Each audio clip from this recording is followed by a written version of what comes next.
You have a jar of pennies, maybe on a dresser, maybe in a kitchen drawer, buried under takeout menus and dead batteries. You have walked past it 1,000 times.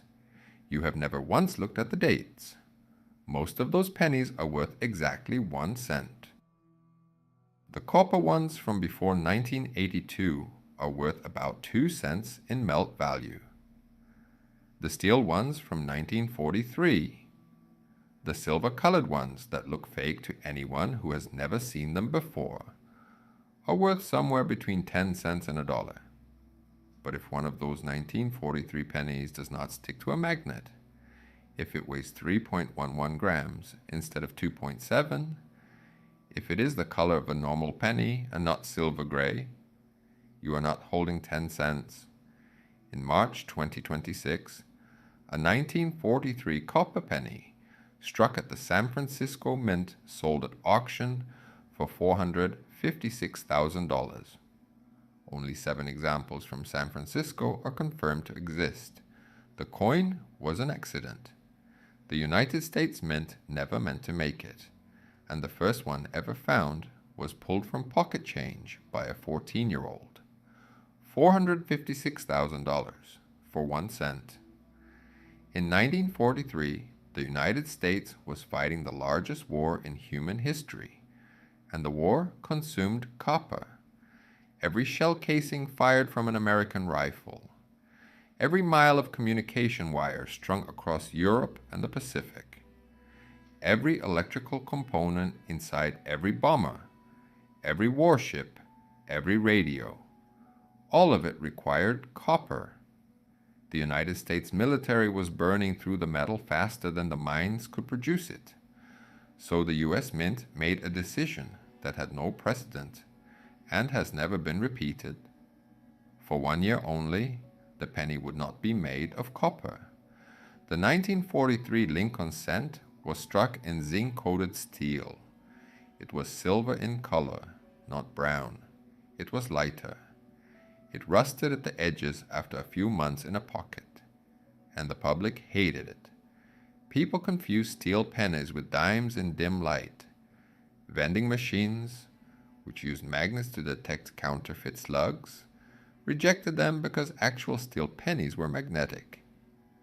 The mint received complaints by the thousands, but it worked. More than 1 billion steel cents poured out of the Philadelphia, Denver, and San Francisco mints in 1943. Copper was diverted to the war. Shell casings got made. The penny did its job. And then, somewhere in the presses, a mistake happened that nobody would notice for over a year. Before the mint switched to steel, the presses were striking pennies on bronze planchets, a metal disc that was 95% copper and 5% tin and zinc. When the changeover to steel happened in late 1942, a small number of those bronze planchets, leftover blanks sitting in the hoppers or stuck in the corners of the machinery, were never removed.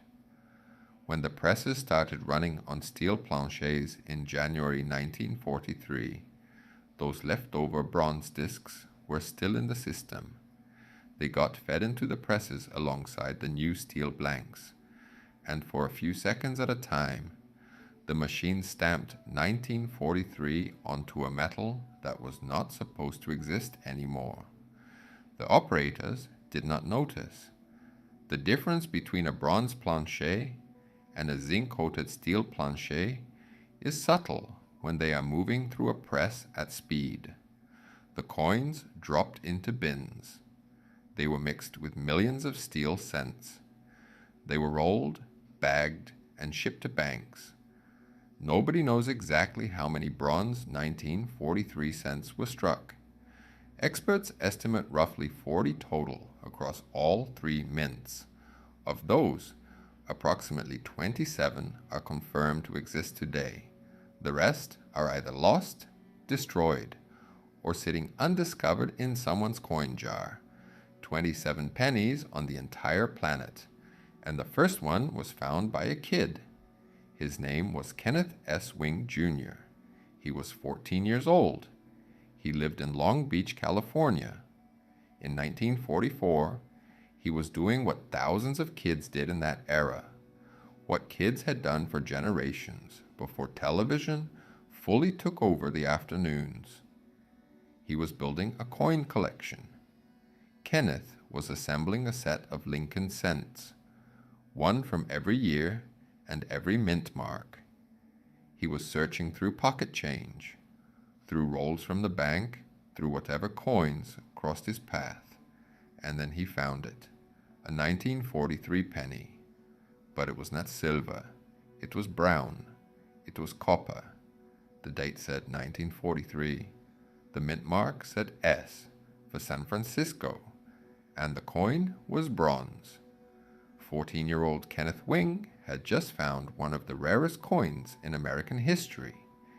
In his pocket change, he held on to the coin. He did not sell it immediately. In fact, he was offered $500 for it and turned it down. For years, the mint itself insisted no such coin existed. The acting director of the mint wrote back to him, saying that only steel cents had been struck in 1943. But Kenneth was right, and the experts were wrong. When the coin was later sold, it brought tens of thousands of dollars. It had been authenticated, graded, and verified as one of the first, if not the very first, 1943 copper pennies ever pulled from circulation, found by a teenager who was just paying attention. Since Kenneth Wing's discovery, the 1943 copper cent has become one of the legendary rarities in American numismatics, and the prices have climbed into territory that sounds fictional. The rarest of them all is the Denver specimen. There is exactly one confirmed 1943 copper penny from the Denver Mint. One. It is the only known example. In 2010, that coin sold in a private transaction for $1.7 million. 1 cent, struck by accident, survived by luck, authenticated and graded, worth more than most people earn in a lifetime. The San Francisco specimens are slightly more numerous, but still vanishingly rare. 7 are confirmed to exist. In March 2026, one of those 7, graded and certified, sold at Stack's Bowers Galleries for $456,000. The auction house called it a once-in-a-lifetime opportunity, and they were not exaggerating. Only 7 exist. 7 people on Earth can say they own one. The Philadelphia specimens, struck without a mint mark, are estimated to number around 20 known examples, the most of any mint. When they appear at auction, they command 6 figures. Verified sales have ranged from roughly $200,000 to nearly $400,000, depending on condition. And one of the most famous of those was not found in a vault either. In 1947, a teenager named Don Lutez was buying lunch in his school cafeteria in Pittsfield, Massachusetts. In his change was a 1943 penny that was brown, not silver. He kept it. The mint told him it could not be real. He held on to it anyway, for the rest of his life. When he died in 2019, his family sold the coin for $204,000, and the money went to the public library in his hometown, the place where he had first started reading about coins as a boy. These coins were not passed down through aristocratic families who knew what they had. They were found in circulation, in pocket change, in rolls of pennies from the bank, in jars exactly like the one on your dresser. Most 1943 pennies are steel, and most steel pennies are worth a few cents to a few dollars. The typical 1943 steel cent, circulated with rust spots at the edges, is worth face value, or maybe 15 cents to a collector. That is the normal outcome.